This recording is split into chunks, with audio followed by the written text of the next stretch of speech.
Victory starts in our mind. When your vision is limited, your life will be limited. It's amazing what happens when you enlarge your vision, when you believe big, when you pray bold prayers, when you dream great dreams. Too often, because of disappointments, delays, things that haven't worked out, we've watered down our dreams. We've lowered our expectations. We're not stretching, believing for great things, believing to get well. Are you putting limits on what God wants to do in your life? Are you focused on what you think can happen only in your ability? Your existence is constantly an engagement with the universe, but your mind becomes against the universe. If you create a psychological condition that you're against or you're in competition with the universe or the cosmos, obviously you will feel crushed for small things.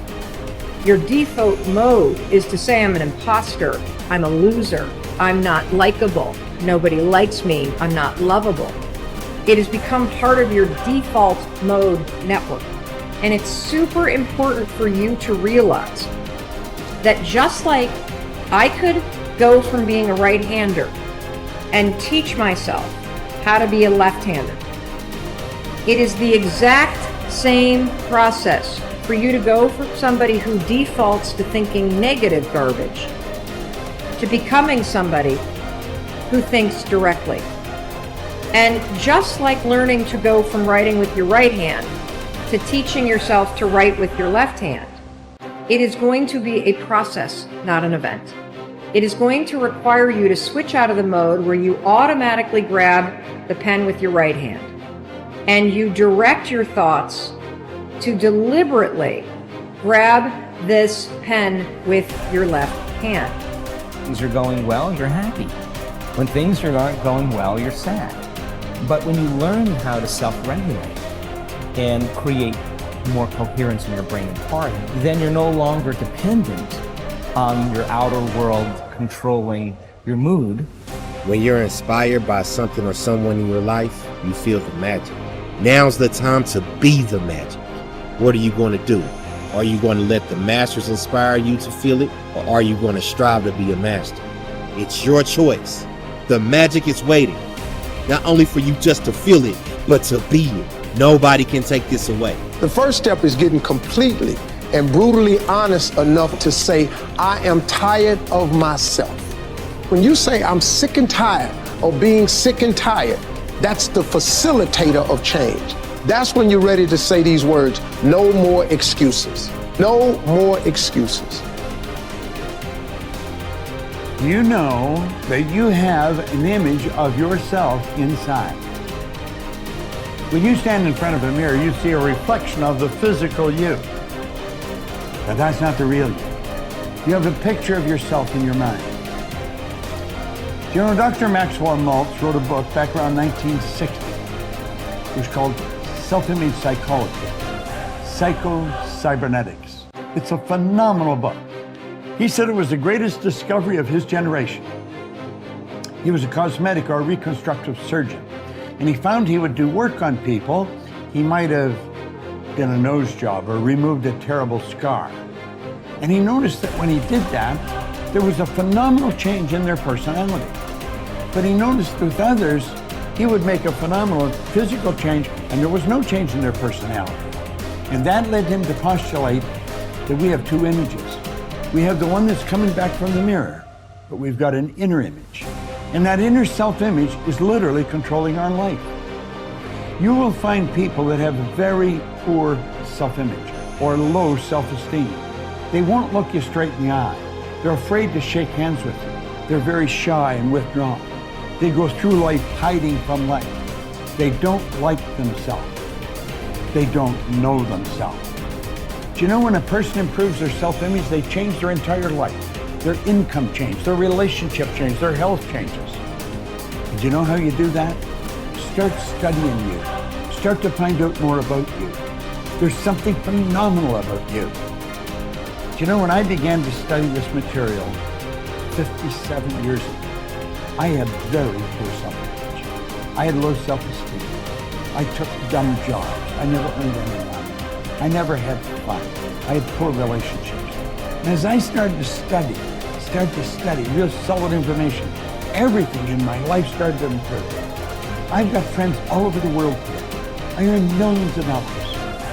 I'm in my 80s and I get as much energy as a person in their 30s. You see, when you start to understand really who you are, you're God's highest form of creation. There's things about you that just about blow your mind as you start to study and really understand them. You'll walk a little taller. You'll stand a little straighter. And you know something? You'll enjoy a whole lot more of life. The moment you think you're the most important person in every room that you're in, the moment that your ego screams more loudly than your hunger to grow and represent mastery is the beginning of your descent into obsolescence and irrelevance. You are only as good as your last performance. I remember reading about one of the icons from Hollywood, and he said it. He said, I'm only as good as my last picture. It's so easy to sort of hang your hat on something you did a year ago or 5 years ago or 10 years ago. Maybe, the great musicians, they all have that in common. It's not like, oh, I did this album 40 years ago and I'm sort of still dining out on that great masterpiece.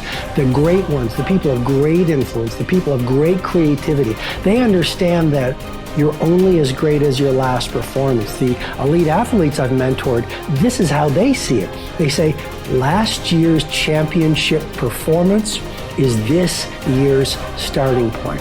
So look, we all want to be satisfied. We all want to be happy. We all want to wake up every day and go through life feeling a sense of joy.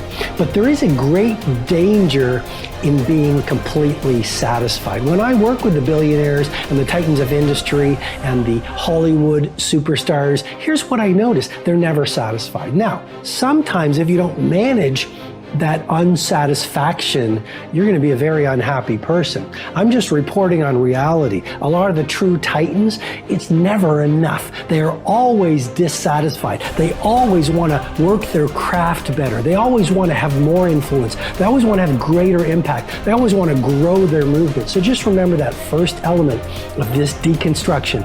Satisfaction breeds stagnation.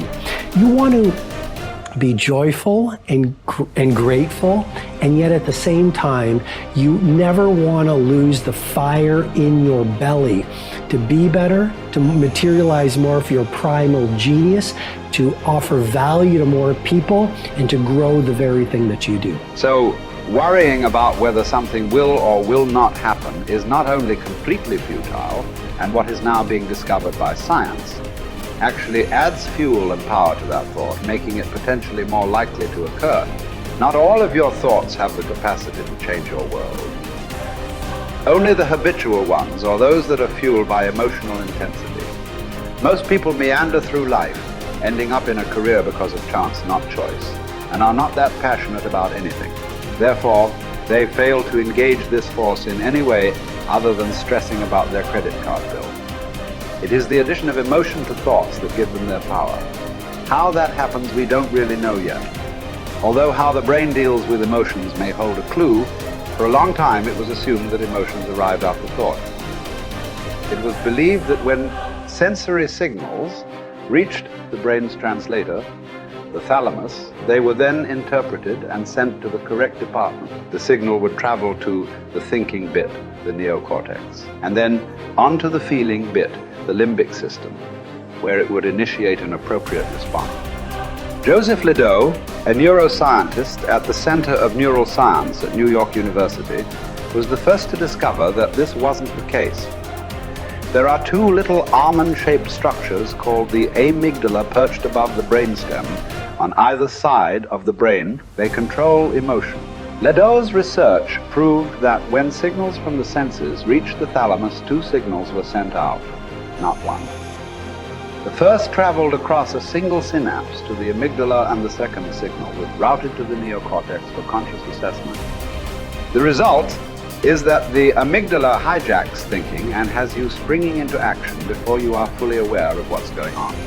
It is this reflex that will cause you to jump in a river to save a child before your thinking brain has even registered the danger.